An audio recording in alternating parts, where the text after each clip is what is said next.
I came to say thank you from one African to another.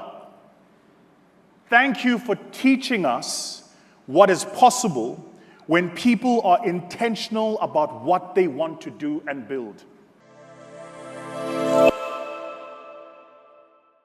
I've learned so much about how to say no without saying no coming here in Nigeria. It's just been the most incredible experience.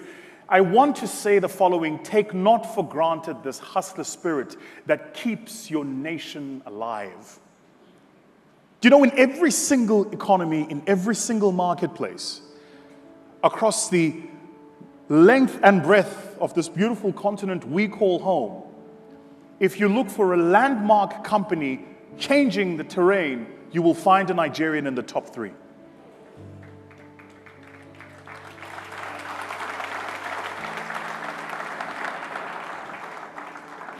So there is a lot for us to learn then from each other.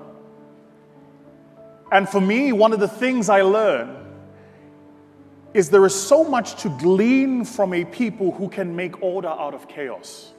I came to say thank you from one African to another.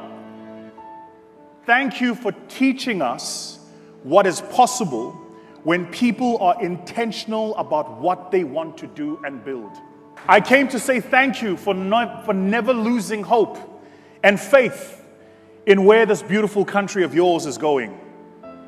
Because even though there are some macro challenges, and macro challenges there are, make no doubt, at underlying each of those macro challenges is huge potential upside and opportunity. So thank you. But what of the future then?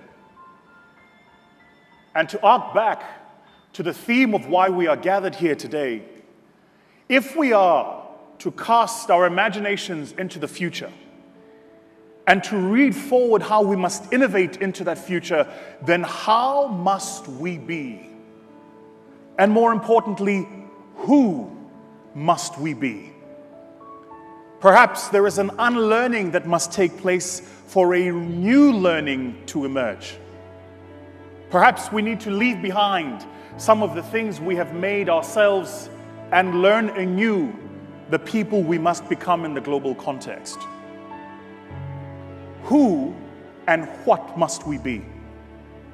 How must we show up? I thought long and hard about the theme that had gathered us here today and wondered if I should take the academic approach to how we break down this conversation of innovation and the future. But the fact of the matter is, there is ample knowledge and information that you can find online at your own time that talks a bit about the innovation and the future and where the world is going. Here is what I think is our single most important trait. Here is what I think is the single most important characteristic that we have as Africans, to which we must double-click, that's going to position us for the future. It's not something they teach in business schools. You can't learn it in the boardroom, and there is no course on how to acquire more of this trait and this characteristic. It's something that is a function of your exposure, your education, your training at home, and your faith. It's one word that has been the summation of what it has meant to be an African living in this continent of ours over the past 300 years.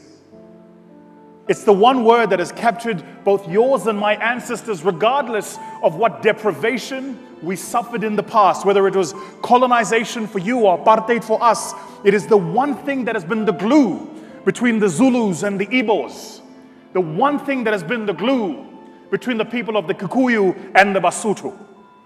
That no matter where in the continent we find ourselves, it is the single substantive fact that makes this one word a unison description of who we are. When we say, I am an African, that it means the same thing for me as it does for you, even if we don't understand each other's languages. And that word is hope. Hope. It's the hope that's brought us to this moment. The hope that made you wake up today. The hope that has you sitting in that chair knowing that the information and knowledge that you're acquiring is equipping you for the future you hope to build.